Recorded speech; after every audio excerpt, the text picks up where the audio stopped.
Good afternoon, everybody. Uneducated Economist here. So it looks like there's a lot of turmoil taking place inside of the markets. You're seeing like the Dow down another like 500 points, I think, when I started this video.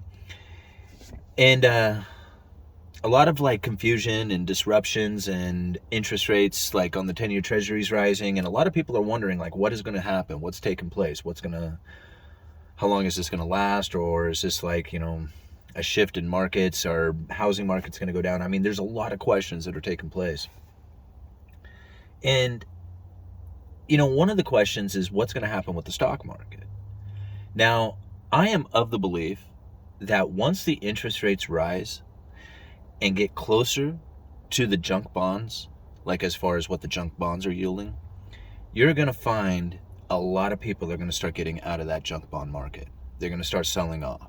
And when the sell-off starts to take place, there is not a lot of buyers when the selling begins. That's going to cause the prices of those junk bonds to drop and the yields to rise dramatically. Now, given that we are in a low interest rate environment, the desire to acquire yield, no matter where it's at, is very high right now.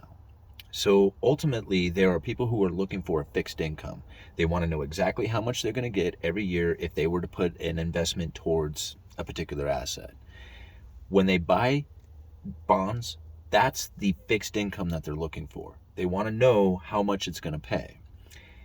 Now, generally, most people don't want to be in junk bonds because it is exactly what that means. They're junk. The chances of them defaulting is very high. That's why they're paying such a high yield.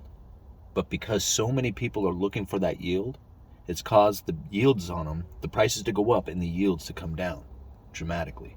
They are getting closer and closer to the government bonds. Once the government bond yields rise like they are now and get close enough to those junk bonds, it's on. And they're going to start dumping. The investors are going to start dumping those bonds. That's the situation that I see coming if this is to continue. Now, a lot of people are saying the stock market doesn't have to worry about it, but I feel that they do. Over the last few years, we have had an insane amount of stock buybacks, meaning that these corporations are buying their own stock, and that's driven the prices way up. Now, of the value of their shares. Now, if they come into a situation where debt becomes harder to get or becomes more expensive to acquire because the yields are rising, prices drop, bond prices coming down, if that takes place and these corporations begin to have trouble as far as paying their bonds, much like what Evergrande is in today, what are they going to do to try and pay those bondholders or to make the bondholders whole? They have to start selling their assets. And that's what you're seeing taking place in Evergrande. Now, if it's a corporation, they may end up selling a lot of their stocks in order to pay those bondholders. And if they start selling stocks and the stocks begin to drop, and that becomes like the momentum, then you could see a major sell-off taking place because of how high we have achieved in as far as levels go. I mean, we are way up there as far as valuations. Housing market, stock market, bond market, everything is overvalued right now. So this is kind of what I see taking place. And, if the 10-year treasury continues to rise, this is going to put some serious strain on the mortgage market. Already houses, like the prices of properties are just ungodly expensive. But the interest rates are still low.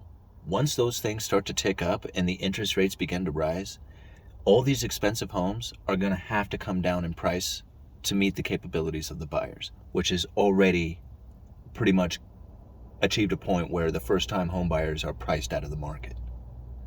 So there's going to come a situation, either the first-time home buyers have to acquire more money or the houses have to come down, or the price of the homes have to come down. And if the mortgages are more expensive or the interest rates are higher on them, that's just going to make it even more difficult for these first-time home buyers to get in on the market. So that's kind of what I see taking place as far as the home real estate mortgage markets go. And then you have to think about the Federal Reserve and the mortgage-backed securities and whether or not they're going to actually taper. Because once they're out of the market, then you're going to see even more pressure on the interest rates going up as far as mortgages go, which is going to put even more pressure on the at least on the home prices going up. And again, more pressure on the first-time home buyers if the interest rates are that much higher. So we're going into some really interesting times if this continues. Now, honestly, I don't feel that this is where the pain, like you guys heard me talk about the pain before, where once the pain sets in, then the Federal Reserve will be able to, well, it would be more about the Treasury giving the powers, or the government giving the powers to the Federal Reserve that they are looking for.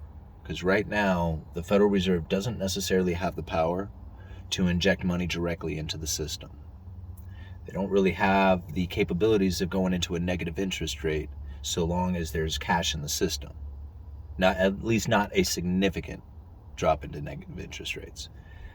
So there's a lot of things that need to take place in order for there to be the hyperinflation scenario or negative interest rates or any of that stuff. I mean, legally, the Federal Reserve can't just inject money into the system. Although a lot of people believe that's the case, it's really not. They have to buy treasuries off the market.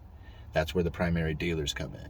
If the Federal Reserve could get around that by, say, buying special bonds from the Treasury and taking those special bonds, the purchasing of those special bonds, and instead of giving the Treasury the money to distribute, they injected that money directly into digital wallets for the people to spend, then we might see a scenario of hyperinflation.